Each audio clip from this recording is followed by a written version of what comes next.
예수의 언어, 시라토리 하루히코. 예수는 어떤 인물이었는가?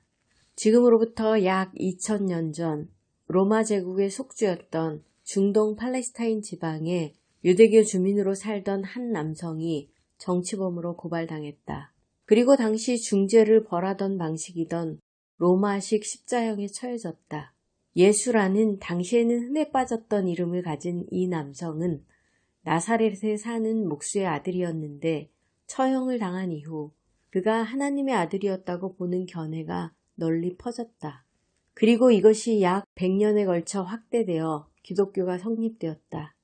예수가 죽고 수십 년 후부터 예수의 언행과 주변 인물들에 관한 문서가 기록되기 시작해 기원 후 150년 무렵까지 현재 신약성서라고 불리는 문서가 집성되었다고 전해진다.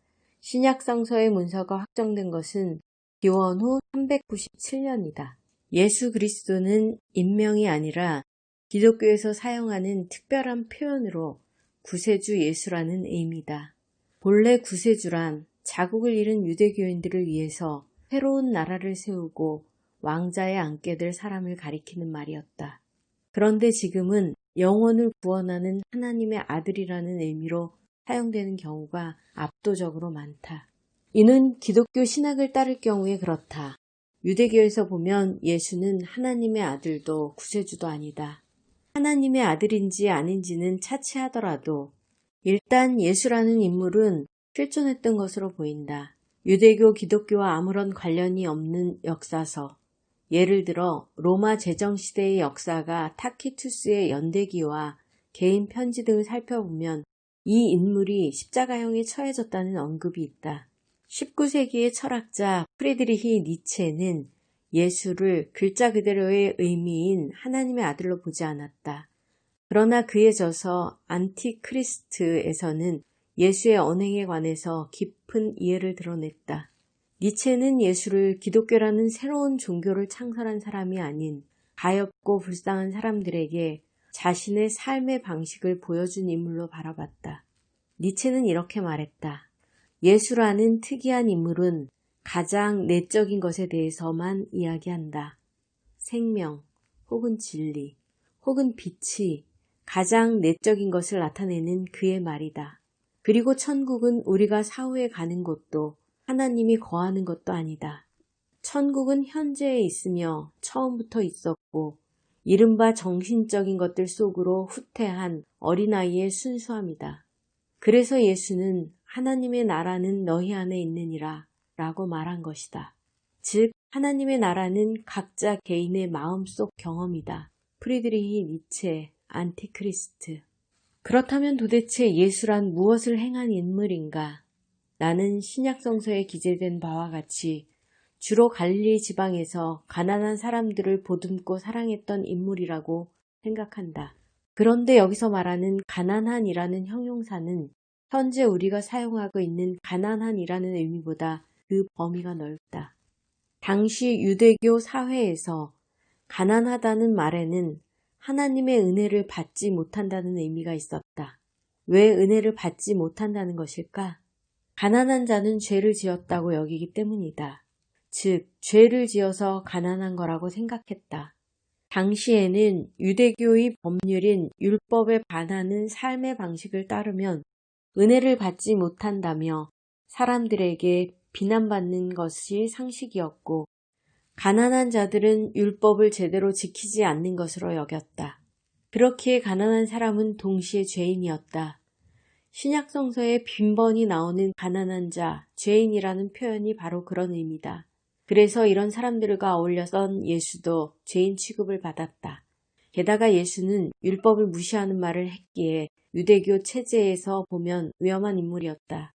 당시 유대교 사회를 이끌었던 613개 항목의 율법은 유대교도의 정체성 그 자체였으나 그들의 삶을 칭칭 올가매는 족쇄이기도 했다. 예를 들어 금요일 일몰부터 토요일 일몰까지의 성스러운 안식일에는 어떤 노동도 해서는 안 됐다. 불을 피우는 것도 밭을 가는 것도 멀리 나가서도 안 됐다. 그래서 아픈 사람에게 약을 줄 수도 없었다. 약의 원료를 갈아 가루로 만드는 행위조차 노동으로 간주되었기 때문이다. 그러나 예수는 안식일이든 뭐든 개의치 않고 멀리까지 나가 병자를 치유했고 배고픔을 견디다 못해 보리이삭을 따먹는 사람들을 나무라지 않았다.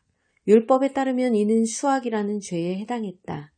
예수는 사람이 율법을 위해서 존재하는 것이 아니라 사람을 위해서 율법이 존재해야 한다고 논한 것은 물론이고 이를 몸소 실천했다.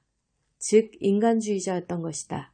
이런 점에서 기원전 5세기의 엄격한 카스트 제도 사회에서 계층과 남녀의 구별 없이 모든 사람을 평등하게 대했던 고타마 시타르트와 닮았다. 살아 숨쉬는 인간과 그들의 상황이 가장 중요하다는 예수의 일관된 태도는 간단한 것처럼 보여도 의외로 어려운 일이다. 대부분의 사람은 이해관계나 손득, 욕망, 그때그때의 감정이나 기분 등에 따라 흔들리기 때문이다. 당시 사람들도 그랬다. 입으로는 매일 샬롬이라는 인사를 여러 번 나누었지만 로마 제국의 지배로 인두세 외 여러 무거운 세금에 시달렸던 그들에게 마음속 평안은 없었다. 그런 시대에 사랑과 용서를 통한 평화, 평안, 평강을 설파하는 30세 전후의 남자가 의기양양하게 나타난 것이다. 그가 바로 예수다. 예수는 그릇된 것을 책망하거나 벌하지 말고 상대를 용서하라고 가르쳤고 더 나아가 원수를 사랑하라고 말했다. 이는 당시 상황에서 보면 너무나도 비상식적인 가르침이었다.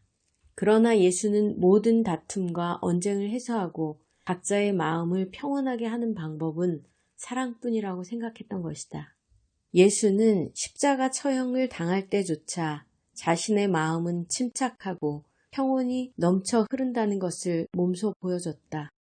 그러나 예수가 죽음에 이르기 바로 직전 내 하나님이여 내 하나님이여 어찌 나를 버리셨나이까 라고 외쳤기에 예수도 끝내 인간적인 두려움과 동요를 드러냈다고 해석하는 경우가 많다. 이 외침은 시편 22편 앞부분에 기재된 구절과 같다. 기도하는 식구의 앞부분이 적혀 있다는 것은 예수가 시편 23편의 32절을 모두 언급했다는 것을 의미한다. 이것은 성경에 정해진 기재 방식이다. 멜로디가 붙여진 이 유명한 식구는 하나님에 대한 탄식으로 시작하지만 도중에 하나님께 구원받고 감사하며 끝난다. 따라서 예수는 탄식의 말이 아니라 감사의 말을 내뱉으며 숨을 거둔 것이다. 나는 예수의 차별 없는 사랑이 넘치는 삶과 죽음에 이르렀을 때의 태도 자체가 구체적인 구원의 양상이라고 본다. 예수 자신이 구원받음으로써 사람들에게 구원 그 자체의 평안을 보여준 셈이다. 구원이란 물질적으로 채워지는 것이 아니라 마음이 평온해지는 것이다. 또한 구원은 타인이 아니라 자기 자신이 하는 것이다. 수많은 사람처럼 세파에 찌들어 아둥바둥 산다면 마음이 그때그때 혼란스러울 뿐 구원은 없다. 구원이란 자기 삶의 방식의 질적인 변화다. 예를 들어 마약이나 도박에 빠져 거액의 빚을 진 사람을 구원하려면 어떻게 해야 할까? 그 사람의 빚을 변제해주면 될까? 아니다. 마약과 도박의 매력을 느끼지 않는 마음, 즉 자신의 일에 몰두할 수 있는 마음을 갖도록 하는 것이 구원이다. 문제는 그 사람의 마음이다. 그래서 자기 자신의 변화로 눈을 돌리도록 만들어야 한다. 이런 의미에서 자신은 스스로가 구원하는 것이다. 예수가 제시한 구원이 바로 이런 것이다. 즉 개개인의 내면에서 실현하게 만드는 행동과 사고방식, 태도였던 것이다. 이 책에서 다룬 예수의 말은 이런 관점에서 발췌했고 내 해석이 포함되었다. 따라서 이 책은 예수가 제시한 은유의 내용을 참작했다는 의미로 초역이라 했고 내가 이해할 수 있게 된 예수의 마음에서 우러나온 말을 소개했다. 예수의 언어, 시라토리 하루히코. 예수는